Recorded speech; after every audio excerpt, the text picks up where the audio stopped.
ಇವತ್ತು ರಾಜ್ಯ ಸರ್ಕಾರ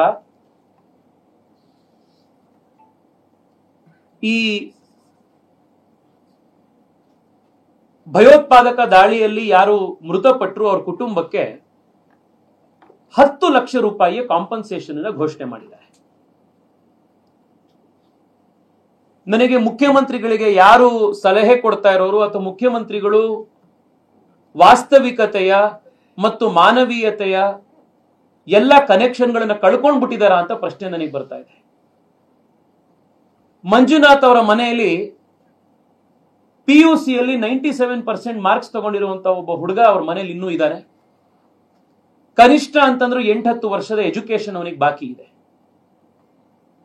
ಆ ಮಗು ಶಿಕ್ಷಣವನ್ನ ನಾಳೆ ಬೆಳಗ್ಗೆಯಿಂದ ಒಬ್ಬಂಟಿಯಾಗಿ ಆ ತಾಯಿ ಜವಾಬ್ದಾರಿ ಇದೆ. ನಾವು 4 ದಿವಸ ಅದ್ರ ಬಗ್ಗೆ ಮಾತನಾಡ್ತೀವಿ. ನೀವು ಮೀಡಿಯಾದವರು 4 ದಿವಸ ಅದಕ್ಕೆ ಸಪೋರ್ಟ್. 2025-26 ಅಡ್ಮಿಷನ್ಸ್ ಓಪನ್ ಆಗಿದೆ. ನಿಮ್ಮ ಸೀಟ್ ಗಳನ್ನು ಈಗಲೇ ರಿಸರ್ವ್ ಮಾಡಲು ಕರೆ ಮಾಡಿ 9900072632 ಅಥವಾ visit Saptagiri NPS university Bengaluru. ಕೊಡ್ತೀರಿ, ನಾವೆಲ್ಲರೂ ಟಿವಿಲಿ ಕೂತ್ಕೊಂಡು ನೋಡ್ತಾ ಪಶ್ಚಾತ್ತಾಪ ಮಾಡ್ತೀವಿ. 5ನೇ ದಿವಸ ಯಾರು ಅವ್ರ ಕುಟುಂಬದ ಬಗ್ಗೆ ಯೋಚನೆ ಮಾಡೋರು? ಇಲ್ಲಿ ಬೆಂಗಳೂರಿನಲ್ಲಿ ಭರತ್ ಭೂಷಣ್ ಅವರ ಮನೆಯಲ್ಲಿ 3 ವರ್ಷದ ಮಗು ಇದೆ. ಅವ್ರ ತಾಯಿ ಸಿಂಗಲ್ ಮದರ್ ಆಗಿ, ಸಿಂಗಲ್ ಪೇರೆಂಟ್ ಆಗಿ ಕನಿಷ್ಠ 25 ವರ್ಷ ಆ ಮಗು ಶಿಕ್ಷಣ ಅವ್ರ ಜವಾಬ್ದಾರಿ ಮೇಲೆ ಬಿದ್ದಿದೆ.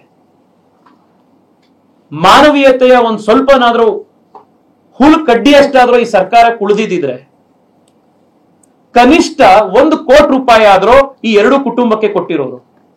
ಆ ದುಡ್ಡನ್ನ ಬ್ಯಾಂಕ್ ಅಕೌಂಟ್ ಅಲ್ಲಿ ಇಟ್ಟಿದ್ರೆ, FD ಅಲ್ಲಿ ಇಟ್ಟಿದ್ರೆ ಅದ್ರ ಇಂಟ್ರೆಸ್ಟ್ ಇಂದನಾದ್ರೂ ಅವರ ಕುಟುಂಬ ಮನೆಯ ಶಿಕ್ಷಣ ನಡೆಯುತ್ತೆ ಅನ್ನೋದಿಕ್ಕೆ.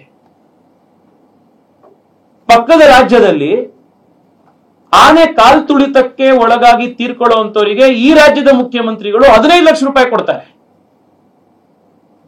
ಆದ್ರೆ ನಮ್ಮದೇ ರಾಜ್ಯದಲ್ಲಿ ಭೀಭತ್ಸವಾಗಿ, ಭೀಕರವಾಗಿ 2025-26 ಅಡ್ಮಿಷನ್ಸ್ ಓಪನ್ ಆಗಿದೆ.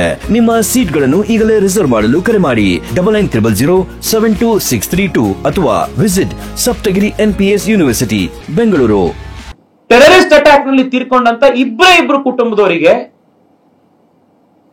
ಅದಕ್ಕಿಂತ ಜಾಸ್ತಿ ಅಲ್ಲ, ಅವ್ರಿಗೆ ಕೊಟ್ಟಷ್ಟಾದ್ರೂ ಕೊಡುವಂತ ಯೋಗ್ಯತೆ ಈ ಸರ್ಕಾರಕ್ಕೆ ಇಲ್ವಲ್ಲ? ಮುಸ್ಲಿಮರ ಓಟಿಗೆ ತಮ್ಮನ್ನು ತಾವು ಮಾರ್ಕೊಂಡಿರುವಂತ ಕಾಂಗ್ರೆಸ್ ಪಾರ್ಟಿಯ ಸರ್ಕಾರದಿಂದ ನಾವು ಇದಕ್ಕಿಂತ ಜಾಸ್ತಿ ಎಕ್ಸ್ಪೆಕ್ಟ್ ಮಾಡ್ಲಿಕ್ಕೆ ಸಾಧ್ಯನೇ ಇಲ್ಲ. ಹಿಂದೂ ಸಮಾಜದ ಜವಾಬ್ದಾರಿ ಇದೆ ಈ ಕುಟುಂಬಗಳನ್ನ ನೋಡ್ಕೊಳ್ಳುವಂಥದ್ದು, ಕುಟುಂಬಕ್ಕೆ ಕೊಡಬೇಕಾದಂತಹ ಶಕ್ತಿಯನ್ನ ಕೊಡುವಂಥದ್ದು. ನಿನ್ನೆ ಅಲ್ಲ ಮೊನ್ನೆ ಬೆಂಗಳೂರು ದಕ್ಷಿಣದಲ್ಲಿ ನಾವೊಂದು ಪಂಜಿನ ಮೆರವಣಿಗೆಯನ್ನ ಈ ಕೃತ್ಯವನ್ನ ಖಂಡಿಸಿ ಮಾಡಿದ್ವಿ. ಆ ಸಭೆ ಅಂತ್ಯ ಆಗುವಂತ ಸಂದರ್ಭದಲ್ಲಿ ನಾನು ಅಲ್ಲಿ ನೆರೆದಿದ್ದಂತ ಸಮಸ್ತ ಹಿಂದೂ ಸಮಾಜದ ಬಂಧುಗಳು ಯಾರಿದ್ರು ಅವರಿಗೆ ನಾನು ಮನವಿ ಮಾಡಿದ್ದೆ, ರಾಜ್ಯ ಸರ್ಕಾರ ಏನು ಪರಿಹಾರ ಕೊಟ್ಟಿದೆ ಅದಕ್ಕಿಂತ 1 ರೂಪಾಯಿ ಆದ್ರೂ ಪರಿಹಾರ ಜಾಸ್ತಿ ನಾವು ನಮ್ಮ ಕ್ಷೇತ್ರದಿಂದ ಕೊಡಬೇಕು. ಇದರಿಂದ ಸರ್ಕಾರಕ್ಕೂ ಒಂದು ಮೆಸೇಜ್ ಹೋಗಬೇಕು, ಹಿಂದೂ ಸಮಾಜಕ್ಕೂ ಎಲ್ಲ ಕಡೆ ಮೆಸೇಜ್ ಹೋಗಬೇಕು ಅಂತ ನಾನು ಮನವಿ ಮಾಡಿದ 5 ನಿಮಿಷದಲ್ಲೇನೆ ಅಲ್ಲಿ ನೆರೆದಿದ್ದಂತಹ ಜನ ಸುಮಾರು 20 ಲಕ್ಷ ರೂಪಾಯಿಗಳನ್ನ ಈಗಾಗಲೇ ಅಲ್ಲೇ ಕೊಟ್ಟಿದ್ದಾರೆ.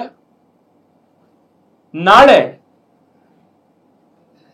ನಮ್ಮ ಭಾರತೀಯ ಜನತಾ ಪಾರ್ಟಿ ಬೆಂಗಳೂರು ದಕ್ಷಿಣ ಮತ್ತು ಭಾರತೀಯ ಜನತಾ ಯುವ ಮೋರ್ಚಾ ಕರ್ನಾಟಕ ವತಿಯಿಂದ ಭರತ್ ಭೂಷಣ್ ಅವರ ಮನೆಗೆ 10 ಲಕ್ಷದ 1 ರೂಪಾಯಿ, ಮಂಜುನಾಥ್ ಅವರ ಮನೆಗೆ 10 ಲಕ್ಷದ 1 ರೂಪಾಯಿಯನ್ನ ನಾಳೆ ನಾಡಿದ್ರಲ್ಲಿ ನಾವು ಅವ್ರ ಇಡೀ ಕುಟುಂಬಕ್ಕೆ ತಲುಪಿಸ್ತಾ ಇದ್ದೀವಿ. ರಾಜ್ಯ ಸರ್ಕಾರ ಕೊಟ್ಟಿರೋದಕ್ಕಿಂತ 1 ರೂಪಾಯಿ ಸಾಮಾನ್ಯ ಹಿಂದೂ ಸಮಾಜ ಅದು ಒಂದೇ ಒಂದು ಕ್ಷೇತ್ರದಿಂದ ಕೊಟ್ಟಿದೆ. ನಿಮ್ಮ ಯೋಗ್ಯತೆ ಇಷ್ಟು ಅನ್ನೋದನ್ನ ಮುಖ್ಯಮಂತ್ರಿಯ ನೇತೃತ್ವದ ಈ ಸರ್ಕಾರಕ್ಕೆ ನಾವು ಕೊಡ್ತಾ ಇದ್ದೀವಿ.